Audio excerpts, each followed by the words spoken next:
Hello and welcome everyone, I'm Madals and today I have a best of one game. It is a ladder game and it is between two awesome players. So I'm just going to get straight into this and introduce them to you. Down in the bottom right position we have the blue Zerg player from Team Liquid. It's TLO, the little one. And his opponent in the top left, the red Protoss player. And the name is a lie, it is HwangSin. So, PVZ on Belshir, which is, of course, Bigger Hana, as everyone knows now. It is almost getting... Seriously, this whole Bigger Hana thing is becoming a bit of an issue. Because Ahana got plagued by everyone and every caster every time the game was on that map of it being, hey, do you know what Ahana means? And people were like, family! And it got ridiculous. And of course you can hear more about that if you follow @LiquidRed, but that's beside the point. To be honest, Bigger Hana, Belshir is a great map in its own right. It does not need to be compared to Ahana. I like Belshir, it's a cool map, and I'm also really excited to see what TLO could be throwing down on it, because of course he has got some cool builds. I'm not going to spoil anything, but Group A from WCS EU Premier, which was on yesterday at the time of recording this, TLO had some spectacular builds that were awesome to watch, thoroughly enjoyable. I loved it, and the only sad thing, well actually no, I can't give away the sad thing, but basically, it just makes me really happy that I'm involved in WCS EU, and of course for any of you who don't visit my channel frequently, you can actually see me. I'll be casting lots of the Challenger division of WCS EU, and you can find it all, well, obviously on Team Liquid, because that's where everyone finds their streams through events, right? And if you don't want to go there, and you want to actually have a proper look around, you can do so, and find it at WCS_Europe2, and that's where I'll be casting there along with Jarasar and Lurlian, and lots of you will know us from the ESET UK Masters, which is the other big event I've been doing recently, and I'm still doing. There's some cool exciting stuff coming out about that too, so keep an eye out. But for the moment, back to this game, we see HwangSin did go for a forge in base. Meanwhile, TLO, he has just quite happily put down this hatchery at his natural, nothing too scary there. That forge goes into a nexus. The Overlord will scout it though, so all of the information that TLO would require has now been seen. Meanwhile, we can see HwangSin sees the AK spawning pool there. That is awesome because, yeah, if you've got a spawning pool down, I've not got too much to worry about. It wasn't a super early hatchery, but I knew that anyway. No gas timing, so everything looking pretty safe. Here comes down the gateway as well as the cannon here for HwangSin. So he's really getting himself into a normal sort of position, something that's not scary in the slightest, something that should be very normal for TLO to see here. And by the nexus timing, knows it would have been a forge in the main. Even though he hasn't scouted this out, it's really obvious that that's what's coming down, because this nexus is too late for it to be just a nexus first, and TLO would have seen that when he brought the Overlord in, and he'll also know from other various timings that that's what's occurring. Now, this is actually quite interesting. We see TLO here, he dropped that down at just before the 4-minute mark. And he's also got a gas exceptionally early on, and this gas really is a quick timing. You usually wouldn't expect to see a gas out of a Zerg player until about the 40 to 50 supply mark. So getting it down at the 20 supply mark is really interesting, but again, it just means the speed will come out slightly quicker, the drone count will be fractionally lower going through that, and also the third queen will be delayed fractionally, but not by a huge amount. So TLO just mixing it up slightly from the absolute standard that we're so used to seeing in many a game, but that only means that it's going to be more exciting and more fun, because we might get to see some interesting timings that perhaps HwangSin isn't prepared to deal with. Now, HwangSin, he's got his 2 gas up, that's fine, no third or fourth gas yet, but then his cybernetics core has only just finished, so the mothership core timing is the next big thing that we're trying to keep an eye out for, because that is the big giveaway. We see this probe coming in and going to be saying, okay, well, you've got a gas. That's quite interesting. And the probe unfortunately dies for its trouble. Here comes down now the mothership core, so relatively early mothership core. We do have a stalker on its way out. That was when a zealot was skipped, so no zealot occurred, it just was this stalker straight away.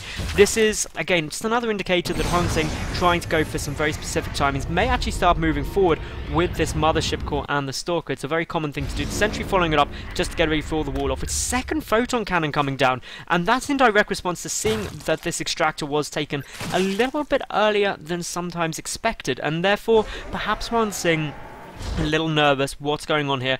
What is this build? Maybe some aggressions coming in. And we do have 6 Zerglings actually on their way out for TLO at the moment, so that's going to shut down this Stalker incredibly easily and efficiently.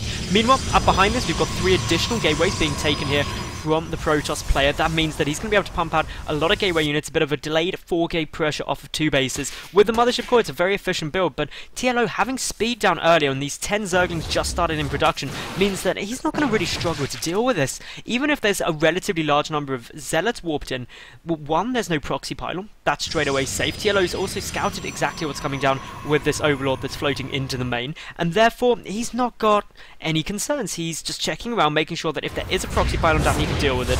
This Mothership Core is being a bit of a pain, I'll give it that much, slightly frustrating, but nothing that should be really scary to TLO. The Queen could actually take it out as well, so if he got another one down there. So no issues at all. The Zerglings doing a really good job of making sure that there is no proxy pylon anywhere. So a bit of a fake out actually here from HwangSin, who is getting his robotics facility behind this. The Overlord will scout absolutely everything though. Sees the double cannon, which is also a nice little look. Don't believe... No, TLO did not see... Oh no, he does see those additional 2 gas with the Overlord up there. So he now knows precisely what's coming down. He's going to run these Zerglings forward actually, and there's only these 2 sentries. A hallucination will come over, see that... Okay, there's Zerglings there, that's good.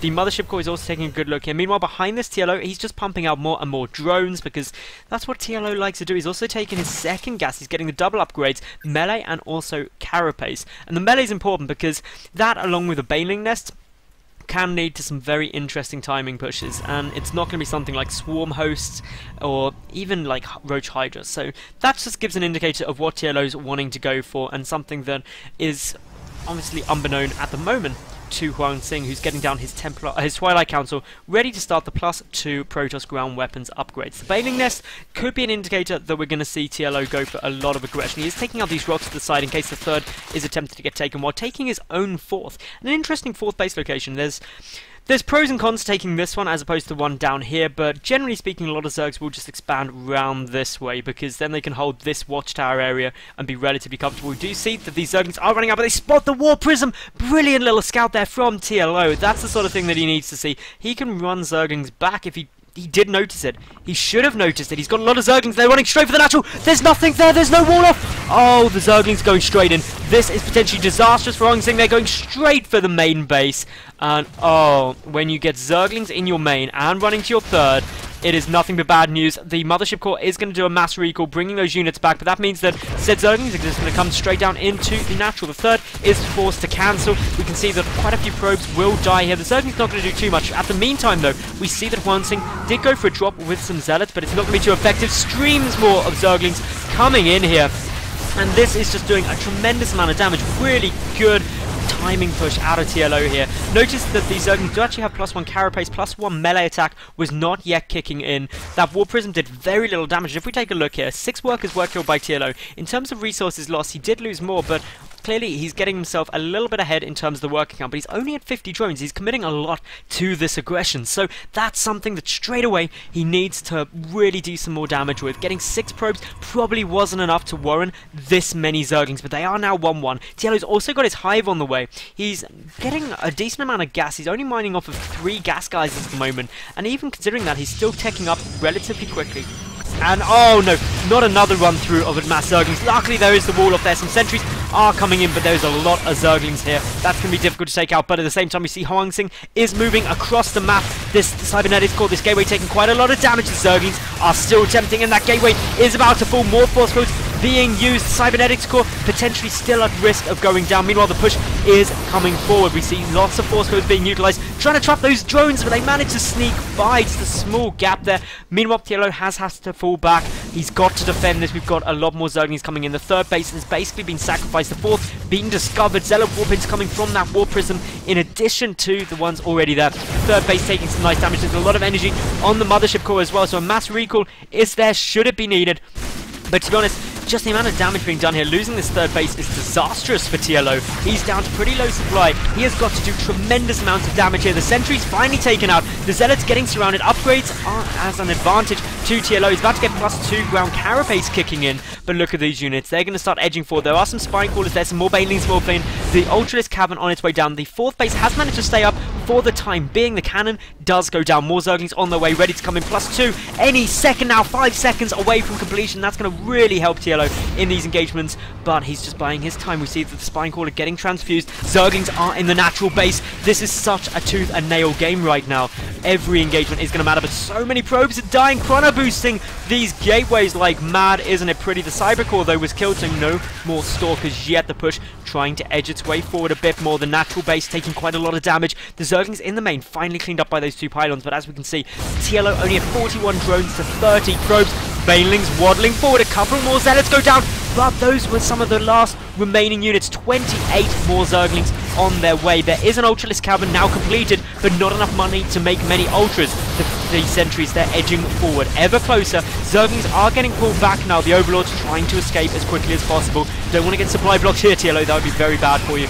But is this enough? Will the push be able to break TLO here? There isn't enough energy for a mass recall quite yet. It's 5 away, but there's just not enough Zerglings here, I fear. And TLO, if he can somehow break this push, he'll be okay, but there's so many force fields still remaining. So many sentries are down. The Immortal chipping away at this natural hatchery. You can see that Zerglings are trying to get a decent angle of attack, but just such a nice position wedged in here. HwangSin has the option to mass recall out as well, but he's only got 1 Nexus behind us. In stream the Zerglings, the Banelings trying to get some connections, but the force fields are just too good at the moment, and HwangSin's force fields allowing this push to be oh so effective. At the same time, though, Zealots are warping into the main while the push comes up this way. 1 lone Ultralisk is coming down. I don't think that'll be enough. 1 Ultralisk plus 14 Zerglings. Admittedly, they do have 2-2, and the Ultras will be able to break the force field, but it's all going to come down to where is that Ultralisk. It's morphing in the main, exactly where it needs to be. The Zealots are chasing you. Run away, Ultralisk. Okay, run away. Ultralisk, you can do this. You can do this. Go in for it.